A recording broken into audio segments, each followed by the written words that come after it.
Alrighty, I am back with Circe. We're on chapter 20.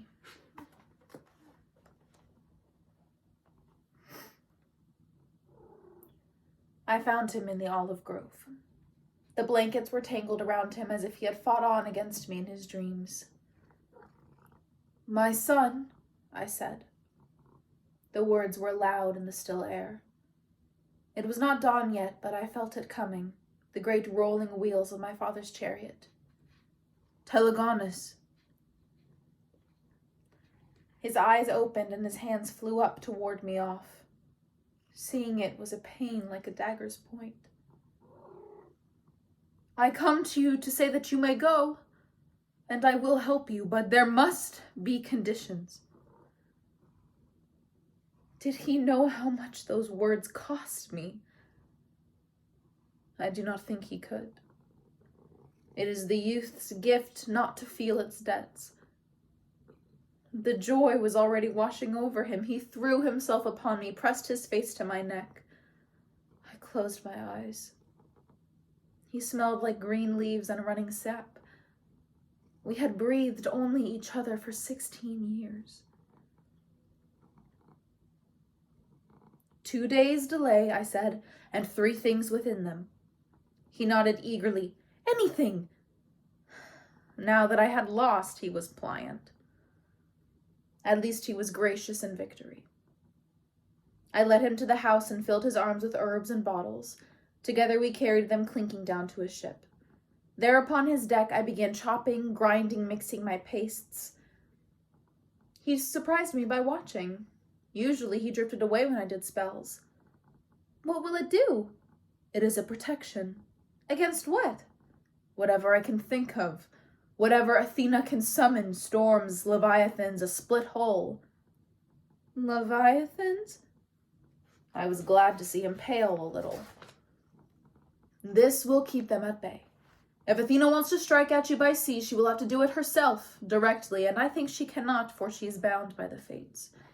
You must keep to the boat, and as soon as you land on Ithaca, go to your father and ask him to intercede with Athena for you. She is his patron and may listen. Swear to me." "I will." His face was solemn in the shadows.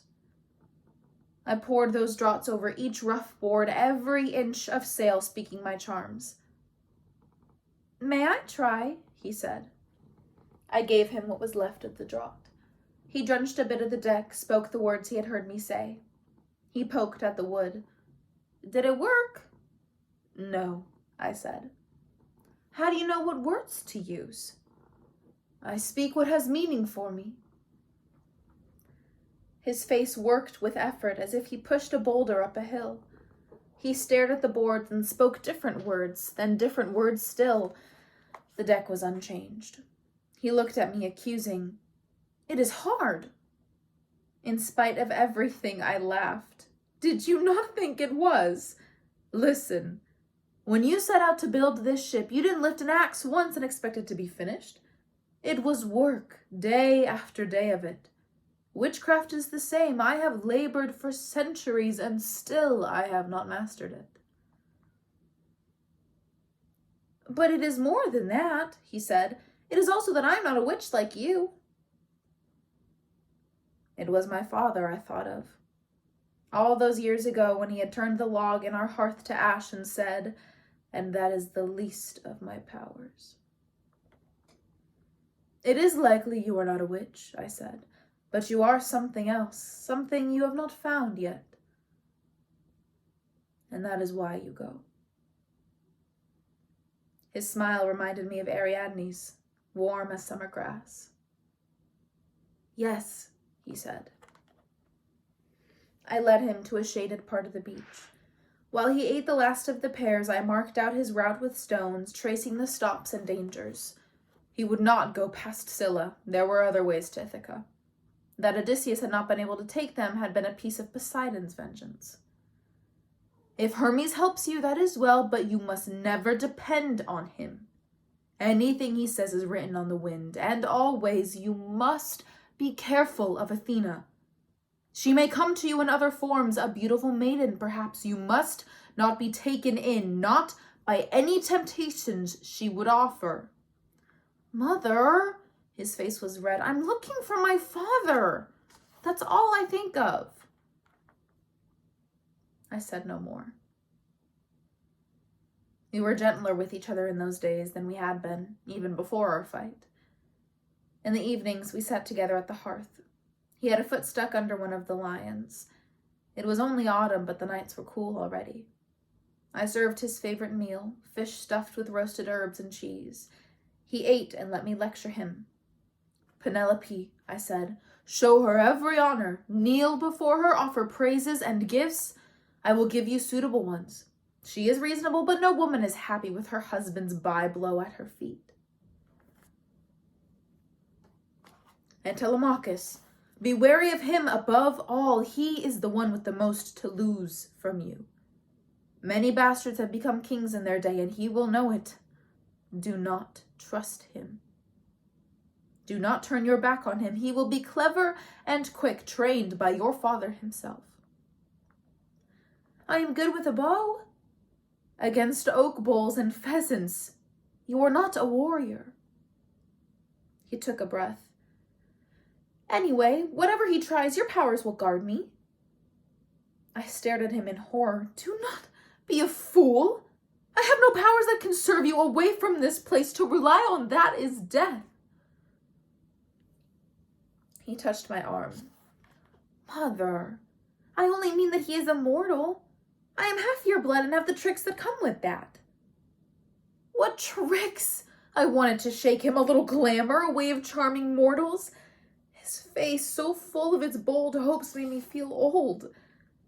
His youth had swelled in him, ripening.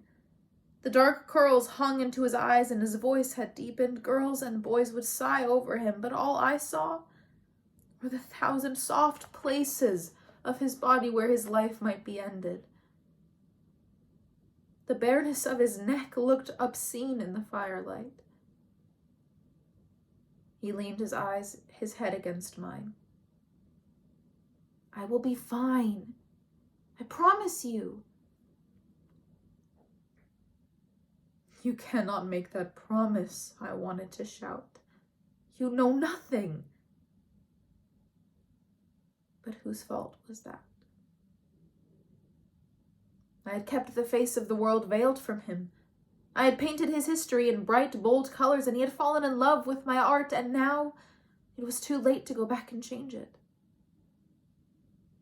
If I was so old, I should be wise. I should know better than to howl when the bird has already flown.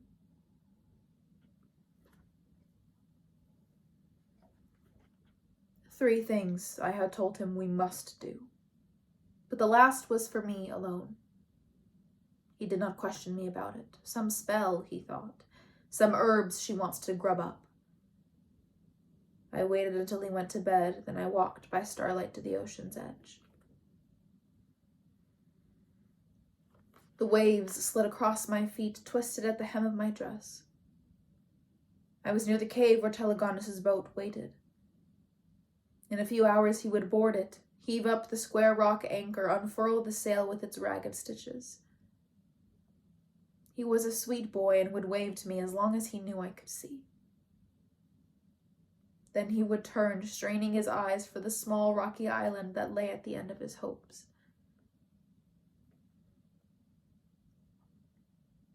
I was remembering my grandfather's halls, the black currents of Oceanus, that great river that girdles all the earth. If a god had naiad blood, they could slip inside its waves and be borne onwards through tunnels of rock, through 1,000 tributaries until they were brought up to the place where its stream ran beneath the very bottom of the sea itself. We used to go there, Aeetes and I. Where the two waters met, they did not mingle, but made a sort of membrane, viscous as a jellyfish. Through it you could watch the glimmers of phosphorescence in the ocean's dark, and if you pressed your hand to it, you could feel the deep water on the other side, shockingly cold. Our fingers would come back tingling and tasting of salt. Behold, Aeetes had said. He pointed to something moving in that endless murk. a pale gray shadow gliding forwards, huge as a ship. It bore down on us, ghostly wings silent in the black. The only sound was the scrape of its spine tail dragging on the sand floor. Trigon, my brother named it. The greatest of its kind, a god itself. Father Uranus, maker of the world, was said to have placed it there for safety, for the poison in the creature's tail was the most potent in the universe. A single touch could kill a mortal instantly, condemn a great god to an eternity of torment. And a lesser god? What would it do to us? We stared at its eerie alien face, its flat, slashing mouth. We watched its white-gilled stomach pass over us. Aetes' eyes had been wide and bright. Think of the weapon it could make.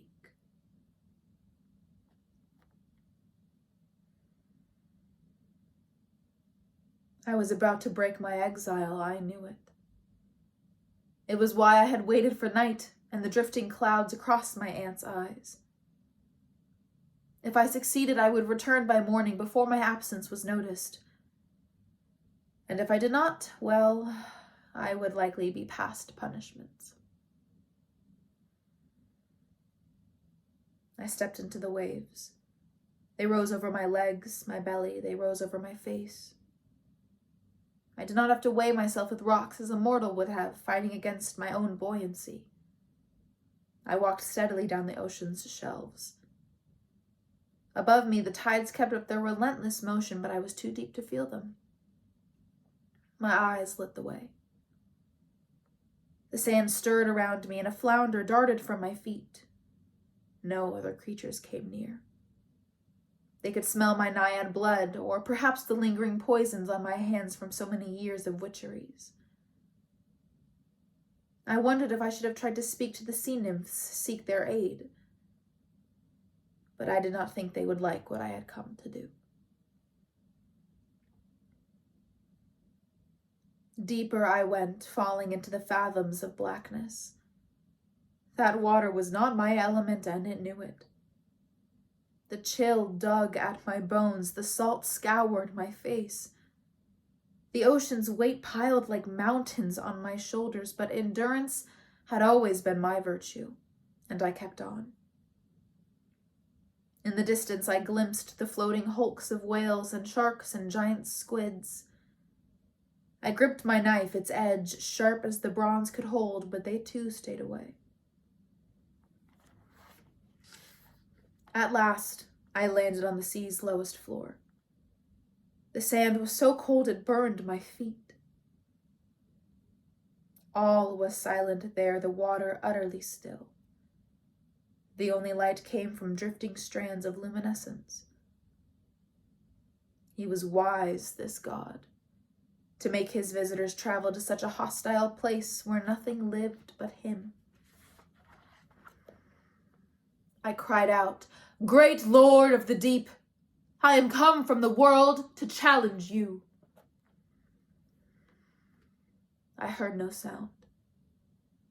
Around me stretched the blind expanse of salt.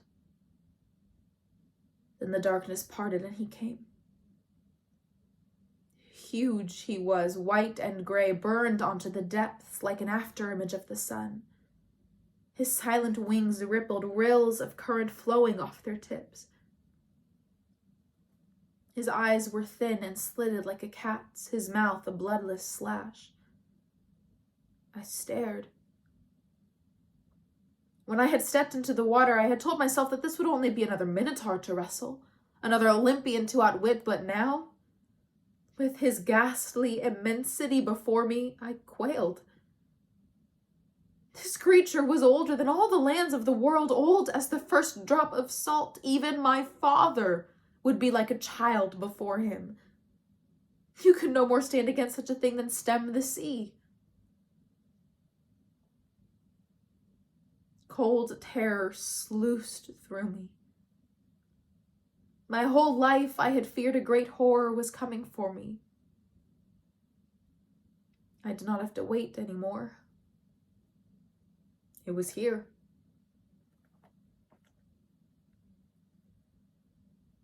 For what purpose do you challenge me? All the great gods have the power to speak in thoughts, but hearing that creature in my mind turned my belly to water. I come to win your poison tail. And why do you desire such strength? Athena, daughter of Zeus, seeks my son's life. My power cannot protect him, but yours can. His unblinking eyes rested on mine. I know who you are, daughter of the sun. All that the sea touches comes to me at last in the depths. I have tasted you. I have tasted all your family. Your brother came once also, seeking my power. He went away empty-handed like all the rest. I am not such a one as you may fight.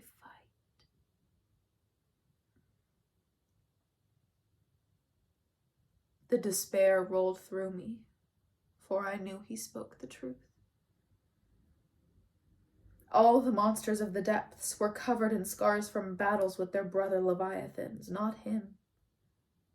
He was smooth all over, for none dared cross his ancient power. Even Aeetes had recognized his limit. Still, I said, I must try. For my son. It is impossible. The words were flat as the rest of him. Moment by moment, I could feel my will leaching from me, bled away by the relentless chill of those waves and his unblinking gaze. I forced myself to speak. I cannot accept that, I said. My son must live. There is no must to the life of a mortal except death. If I cannot challenge you, perhaps I can give you something in exchange. Some gift, perform a task. The slit of his mouth opened in silent laughter. What could you have that I want? Nothing. I knew it. He regarded me with his pale cat eyes. My law is as it has ever been. If you would take my tail, you must first submit to its poison. That is the price. Eternal pain in exchange for a few more mortal years for your son. Is it worth the cost?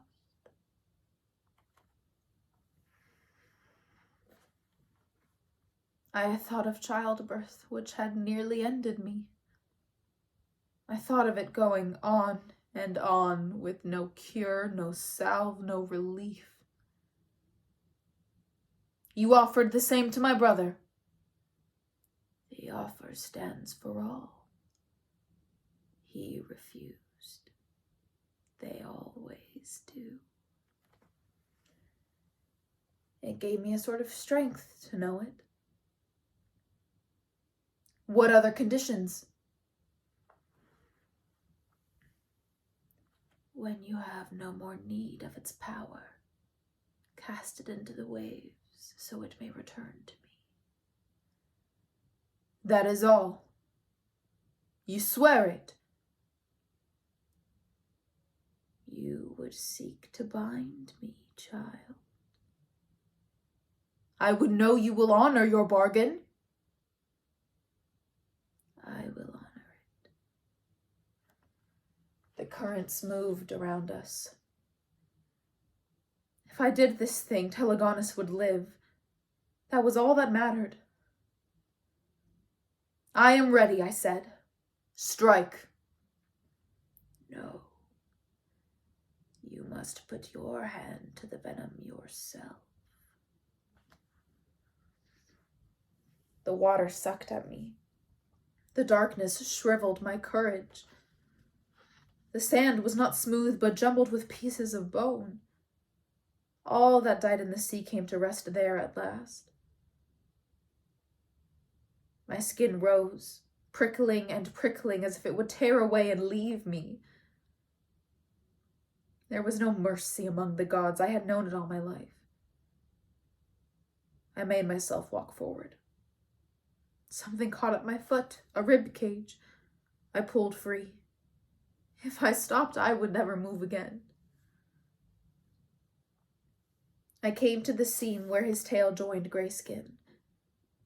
The flesh above looked unwholesomely soft, like something rotted. The spine rasped faintly against the ocean floor. Up close, I could see its sawtooth edge, and I smelled its power. Thick and gagging sweet. Would I be able to climb out of the deep again, once the venom was in me, or would I only lie there, clutching the tail while my son died in the world above? Do not draw it out, I told myself. But I could move not another inch. My body, with its simple good sense, balked at self-destruction. My legs turned to flee, to scramble back to the safety of the dry world, just as Aeetes had before me and all the others who had come for Trigon's power.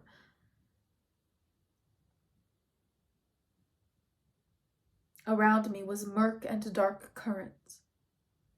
I set Telegonus's bright face before me. I reached.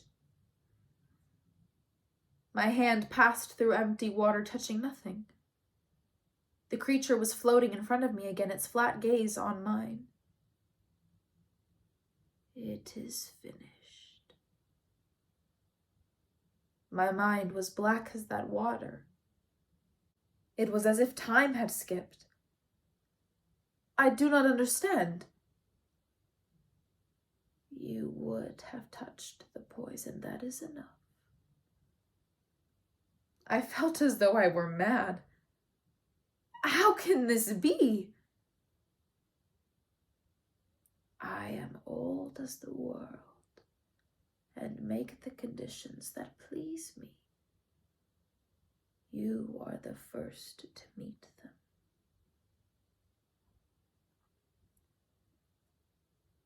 He rose from the sand. The beat of his wing brushed my hair, and when he stopped, the seam where his tail met his body was before me again. Cut. Begin in the flesh above, else the venom will leak. His voice was calm, as if he told me to slice a fruit. I felt dizzied, still reeling. I looked at that skin, unmarked and delicate as the inside of a wrist. I could no more imagine cutting it than an infant's throat. You cannot allow this, I said. It must be a trick. I could blight the world with such power. I could threaten Zeus. The world you speak of is nothing to me. You have won. Now take the prize. Cut.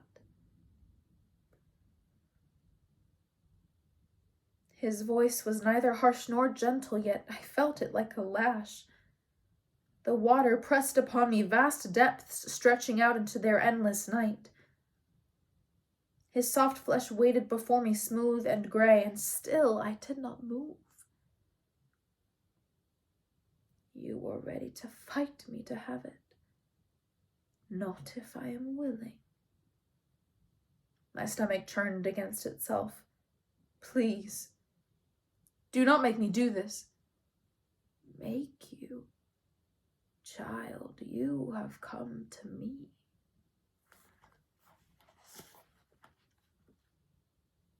I could not feel the knife handle in my hand. I could not feel anything. My son seemed distant as the sky. I lifted the blade, touched its tip to the creature's skin. It tore as flowers tear, ragged and easy. The golden ichor welled up, drifting over my hands. I remember what I thought. Surely I am condemned for this. I can craft all the spells I want, all the magic spears, yet I will spend the rest of my days watching this creature bleed.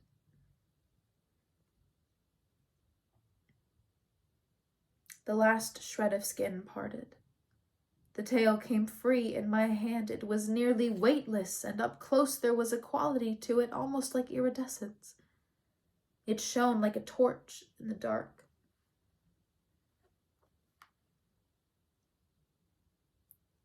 "Thank you," I said, but my voice was air. I felt the currents move. The grains of sand whispered against each other. His wings were lifting. The darkness around us shimmered with clouds of his gilded blood. Beneath my feet were the bones of 1,000 years. I thought, I cannot bear this world a moment longer. "Then, child, make another." He glided off into the dark, trailing a ribbon of gold behind him. It was a long way back up with that death in my hand. I saw no creature, not even in the distance. They had disliked me before. Now they fled. When I emerged onto the beach, it was nearly dawn and there was no time to rest. I went to the cave and found the old stick Telegonus had been using as a spear. Still trembling a little, my hands unwound the cord that bound the knife to its end. I stood a moment looking at its crooked length, wondering if I should find a new haft. But this was what he had practiced with, and I thought it safer to keep it as he was used to, crooks and all.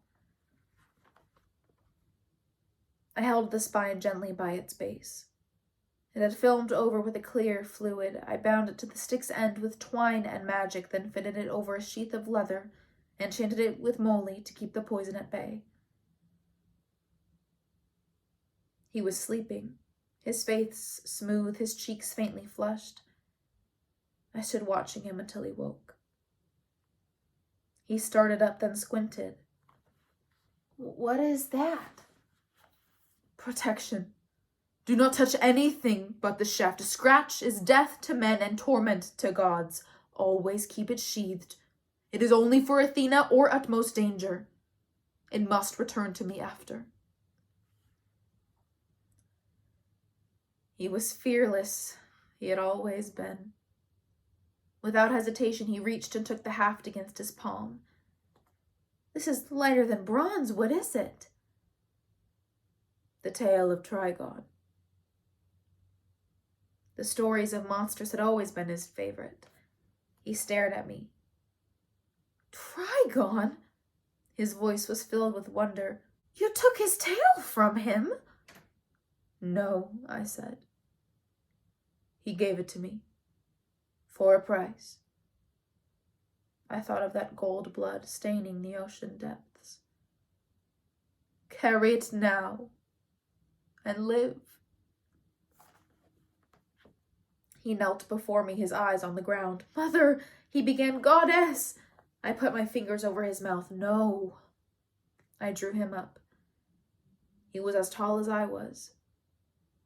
"Do not start now. It does not suit you nor me either." He smiled at me. We sat together at the table, eating the breakfast I had made. Then we readied the ship, loading it with stores and guest gifts, dragging it to the water's edge. His face grew brighter by the minute his feet skimmed the earth.